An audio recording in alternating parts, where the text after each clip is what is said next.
अस्सलाम वालेकुम students, welcome to Course Edix. मैं हूं आपका इंस्ट्रक्टर मोहम्मद अफाक और आज हाजिर हुआ हूं C++ प्रोग्रामिंग की एक न्यू क्लास के साथ। इस क्लास में इंशाल्लाह हम वेरिएबल्स को डिस्कस करेंगे। वेरिएबल के ऊपर मैं 2 या 3 क्लासेस रखूंगा इंशाल्लाह, ताकि वेरिएबल को डिटेल में डिस्कस किया जाए। मोस्टली स्टूडेंट इसके कॉन्सेप्ट के बारे में काफी ज्यादा कंफ्यूज होते हैं। तो सबसे पहले आप ये समझ लें वेरिएबल है क्या चीज।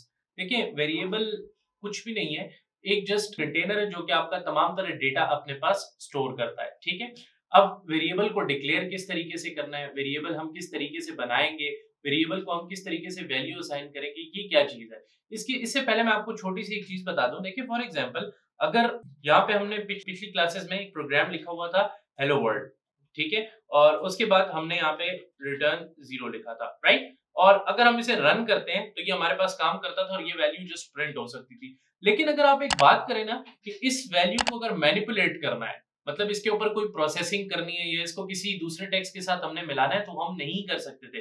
लेकिन अगर यहाँ पे फॉर एग्जांपल देखें, मैं यहाँ पे लिख देता हूँ 2, ठीक है, तो अगर आप इसको रन करें तो आपको नॉर्मली 2 नजर आएगा, कोई मसला नहीं है।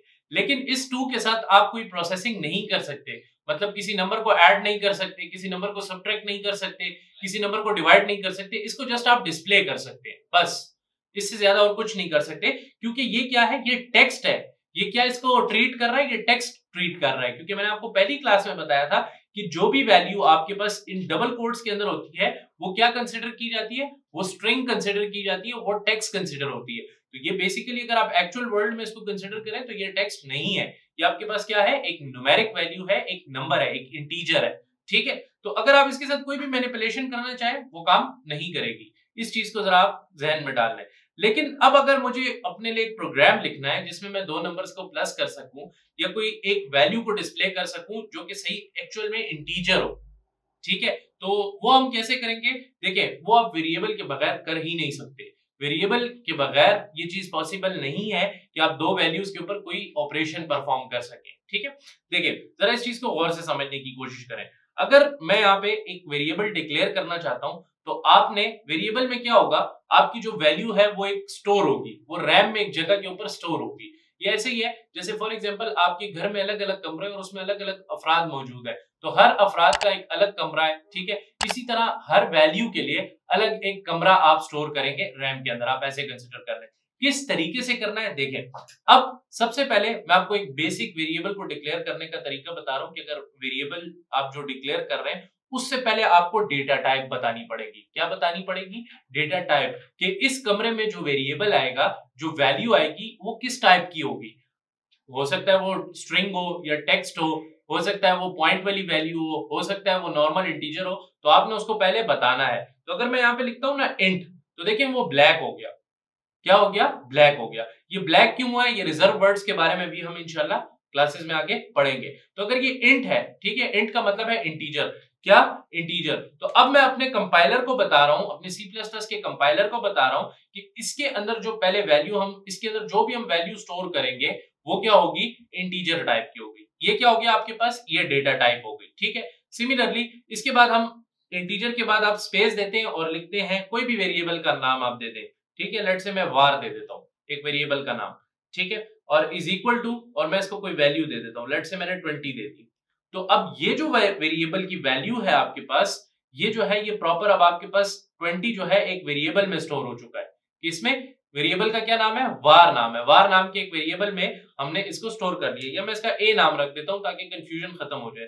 तो हमने क्या किया, एक वेरिएबल बनाया जिसका नाम क्या है, a है, और उसका डेटा टाइप क्या है, इंटीजर है। इंटीजर क्यों है, क्योंकि हमने यहाँ पे जो वैल्यू लिखी है वो क्या है, 20 है। तो हम इसको पहले से बता रहे हैं कि आपके अंदर जो हम वैल्यू स्टोर करेंगे वो क्या होगी, इंटीजर वैल्यू होगी। अगर आप इधर ऐसे लिखते हैं ना कि 20.4456, तो ये जो है जब आप इसे डिस्प्ले करेंगे तो ये पॉइंट वाली वैल्यू दिखाएगा ही नहीं। क्यों, क्योंकि ये सिर्फ इस इंटीजर पार्ट को कलेक्ट करेगा, इंटीजर पार्ट को उठाएगा। अब देखिए, अगर मैं इस वेरिएबल की वैल्यू को डिस्प्ले करता हूं, अच्छा, वेरिएबल की वैल्यू को किस तरह डिस्प्ले करेंगे, सी आउट, ठीक है, और उसके बाद नॉर्मली जब हम लिखते थे कोई टेक्स्ट डिस्प्ले करना होता था तो हम ऐसे लिखते थे, राइट। लेकिन जब आपने वेरिएबल की वैल्यू डिस्प्ले करनी है तो आप नॉर्मली ए लिखते हैं। क्या लिखते हैं, ए लिखते हैं। तो अब आपको वैल्यू क्या नजर आएगी, देखें, अगर मैं यहाँ पे रन करता हूं इस प्रोग्राम को तो आपको वैल्यू देखें क्या नजर आती है। यहाँ पे मैं F10 करता हूं तो देखिए क्या वैल्यू नजर आ रही है, 20, हालांकि मैंने उधर वैल्यू क्या दी है 20.456, तो ये 456 जो है ये एक्सपोनेंशियल पार्ट है, ये पॉइंट के लिए हमने वेरिएबल बनाया ही नहीं है, ये हमने किसके लिए बनाया है, इंटीजर के लिए बनाया है। तो इंटीजर वैल्यू कौन सी है, सिर्फ 20 है, तो वो सिर्फ 20 डिस्प्ले कर रहा है। तो ये जो डेटा टाइप है ये बहुत मायने रखती है। आप जब भी यहाँ पे कोई वेरिएबल में कोई वैल्यू स्टोर कर रहे होंगे तो मेक श्योर कि आप उसकी डेटा टाइप सही डिफाइन करें, ठीक है। अब लेट से मैं इसको यहाँ पे ऐसे 20 कर लेता हूँ, देखिए 20 कर लेता हूँ यहाँ पे, ठीक है। और इसी तरह मैं एक और वेरिएबल डिक्लेयर कर देता हूँ, यहाँ पे लिख लेता हूं मैं int b is equal to 10 for example, ठीक है। और अब मुझे इन दो वेरिएबल्स को प्लस करना है, क्या करना है, इन दो वेरिएबल्स के अंदर वैल्यू को प्लस करना है। तो आप इसको ऐसे लिखे सी आउट, क्या लिख लें, सी आउट और उसके बाद a प्लस b, ठीक है। तो देखिए अगर आप नॉर्मली 10 प्लस 20 लिखेंगे तो ये काम नहीं करेगा, ठीक है। लेकिन अगर आप इसको वेरिएबल में स्टोर करके इसके ऊपर ऑपरेशन परफॉर्म करेंगे तो ये काम करेगा। देखिए आप सी आउट मैंने a प्लस बी किया, आप इसको रन करके देखें जरा गौर से, तो आपके पास रिजल्ट क्या आ रहा है, 30 आ रहा है। यानी कि आप इन दो जो वैल्यूज हैं इनके ऊपर मैनिपुलेशन कर सकते हैं, इनके ऊपर काम कर सकते हैं। लेकिन अगर ये वेरिएबल में मैं ना करता, ऐसे कर लेता सी आउट और a, ठीक है, प्लस b, या यहां पे मैं लिख देता हूं 10 प्लस 20, ठीक है, और ऐसे करता हूं। तो आप F9 और F10 करके इसको रन करें तो ये देखिए आपको एज इट इज स्क्रीन के ऊपर उसी तरह नजर आएगा, सी दिस। यानी कि इन दो, अगर आपके पास कोई टेक्स्ट हो उसके ऊपर आप मैनिपुलेशन नहीं कर सकते। लेकिन जब हमने दूसरी तरह वेरिएबल में स्टोर की इन वैल्यूज को वेरिएबल में स्टोर किया और फिर हमने इन पे प्रोसेसिंग की, तो काम कर रहा था कि नहीं कर रहा था, यस कर रहा था। दोबारा देखें, अगर मैं यहाँ पे ऐसे लिखता हूं कि integer a is equal to क्या 10, ठीक है, और फिर मैं, अच्छा ये बात याद रखें कि हर लाइन के एंड के ऊपर आपने ये सेमीकोलन जरूर लगाना है, ठीक है, इसको कहते हैं टर्मिनेटर, ठीक है। ये आप ये बताता है कंपाइलर को कि यहाँ ये लाइन खत्म हो गई है, तो मेक श्योर कि आपने हर लाइन के बाद सेमीकोलन जरूर लगाना है, ठीक है। उसके बाद मैंने यहाँ लिख दिया int a is equal to 10, फिर मैं नीचे लिखता हूं क्या, int b is equal to 20, ठीक है।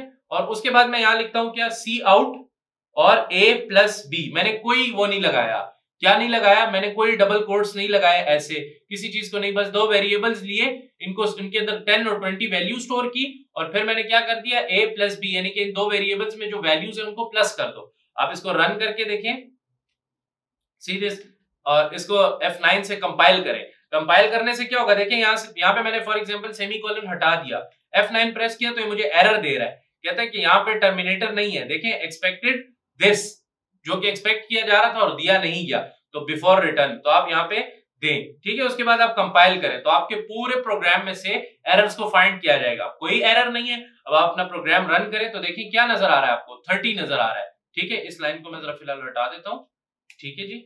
आप F9 करके F10 करें तो देखें आपको क्या नजर आ रहा है, 30 नजर आ रहा है, ठीक है। अच्छा, इसमें अगर हमने लाइन ब्रेक करनी हो या दूसरी लाइन के ऊपर लेके आना हो टेक्स्ट को, तो वो किस तरह करेंगे, वो इंशाल्लाह आगे हम एस्केप सीक्वेंस कैरेक्टर्स में जरूर पढ़ेंगे। तो आई होप सो आपको वेरिएबल की क्लियरली समझ आ गई होगी। प्रैक्टिकली मैंने आपको ये करके इसीलिए बताया है ताकि आपको वेरिएबल के बारे में समझ आ जाए कि वेरिएबल क्यों यूज करते हैं। वेरिएबल हम किसी भी वैल्यू को अगर हमने स्टोर करना हो परमानेंटली, उसके लिए हम यूज करते हैं कि हमारे पास एक जगह के ऊपर वैल्यू स्टोर हो जाए और हम जब चाहे उसका इस्तेमाल कर सके, राइट। ये ऐसे ही है जैसे फॉर एग्जांपल आप कोई फ्रूट खरीद लें और उसको आप फ्रीज कर लें या अपने पास स्टोर कर लें, तो आप उसे जब चाहे इस्तेमाल कर सकते हैं अनटिल अनलेस आप उसे हटा ना दें, उसे रिमूव ना कर दें, ठीक है। तो मेक श्योर कि आप इस तरीके से वेरिएबल्स को इस्तेमाल कर सकते हैं। ये तो मैंने आपको एक बेसिक सा वेरिएबल का स्ट्रक्चर बताया कि वेरिएबल को हम क्यों यूज करते हैं और किस तरीके से यूज करते हैं। आगे इंशाल्लाह हम मुख्तलिफ वेरिएबल की टाइप्स पढ़ेंगे कि कौन कौन से वेरिएबल्स होते हैं। अभी तो जस्ट हमने इधर एक इंटीजर का पढ़ा है, इसके आगे हमारे पास फ्लोट है, डबल है,